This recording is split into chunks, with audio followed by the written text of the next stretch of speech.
खबरों का lunch box. नमस्कार, रेडियो मनी पर आपका बहुत बहुत स्वागत है। मैं हूं आपके साथ अभिषेक गुप्ता और आप सुन रहे हैं खबरों का लंच बॉक्स। देश में कितनी बड़ी आयकर रिटर्न भरने वालों की संख्या, क्या स्विगी से खाना मंगाना होगा महंगा, इंश्योरेंस कंपनियों के लिए क्या आया बड़ा अपडेट, बताएंगे आपको। और इसके अलावा भी होंगी बिजनेस और पर्सनल फाइनेंस से जुड़ी कई और बड़ी खबरें। तो चलिए खोलते हैं फटाफट खबरों का लंच बॉक्स। तो लंच बॉक्स के पहले डब्बे में इनकम टैक्स से जुड़ी खबर है। देश में इनकम टैक्स रिटर्न यानी कि आईटीआर भरने वालों का नया रिकॉर्ड बना है।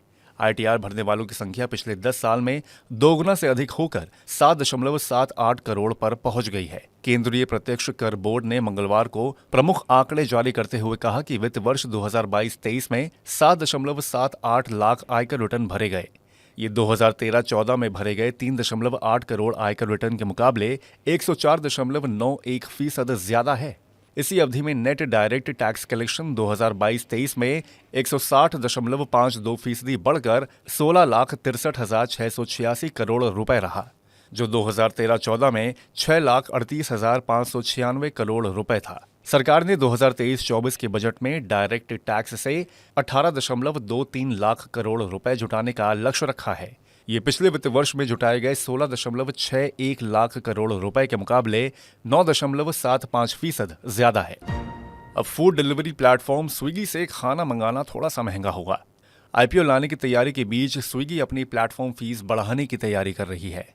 स्विगी इस समय प्लेटफॉर्म फीस के तौर पर 5 रुपए प्रति ऑर्डर ले रही है, जिसे सीधा 2 गुना करने की तैयारी है और इसे बढ़ाकर 10 रुपए किया जा सकता है। moneycontrol.com में छपी एक रिपोर्ट के मुताबिक अपनी प्लेटफॉर्म फीस में संभावित इजाफा करने के लिए स्विगी ने टेस्टिंग भी शुरू कर दी है। खोलते हैं लंच बॉक्स का अगला डब्बा।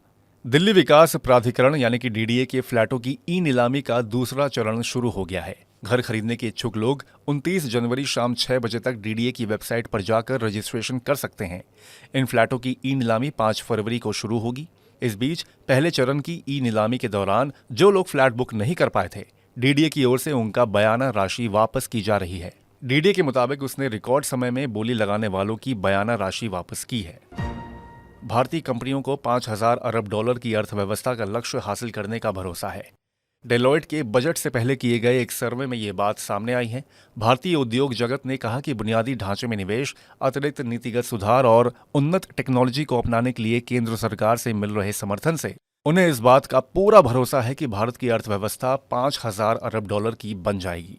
ऑटोमेटिव, उपभोक्ता और retail, technology, media and telecom, ऊर्जा, संसाधन और औद्योगिक क्षेत्र में उच्च वृद्धि की उम्मीद है।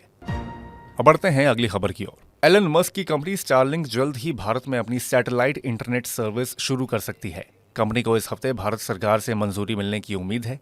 रेगुलेटरी दिक्कतों के दूर होने के बाद स्टारलिंक भारत में ऑपरेशन शुरू करने के लिए जल्द ही लाइसेंस लेने की कोशिश में जुटी है। स्टारलिंक की सेवाओं से ग्रामीण और दूर दराज के इलाकों में रहने वाले लोगों को फायदा होगा। कंपनी ने department for promotion of industry and internal trade को अपना शेयर होल्डिंग पैटर्न के बारे में सूचित किया है। सैटेलाइट ब्रॉडबैंड कनेक्शन से स्कूल और स्वास्थ्य सुविधाओं की पहुंच को बढ़ाने में मदद मिलेगी। अब अगली खबर इंश्योरेंस कंपनियों से जुड़ी है। इंश्योरेंस रेगुलेटर इरडा ने इंश्योरेंस कंपनियों के खर्च के मैनेजमेंट पर लिमिट तय कर दी है। साथ ही कमीशन पर सेगमेंट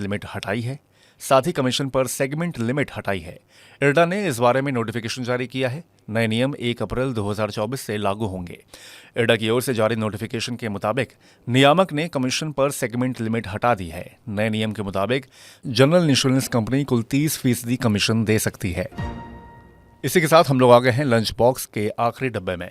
सरकार नेशनल पेंशन सिस्टम को अधिक आकर्षक बनाने के लिए 75 वर्ष से ज्यादा उम्र के वरिष्ठ नागरिकों के लिए योगदान और निकासी पर टैक्स रियायत बढ़ा सकती है।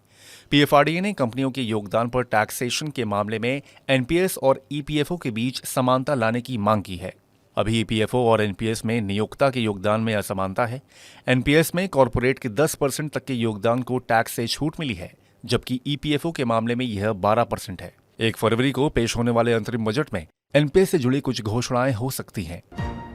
इसी के साथ बंद करते हैं खबरों के लंच बॉक्स को। उम्मीद है कि इसमें पेश की गई खबरें आपको पसंद आई होंगी। अगर ऐसा है तो हमें कमेंट करके जरूर बताएं।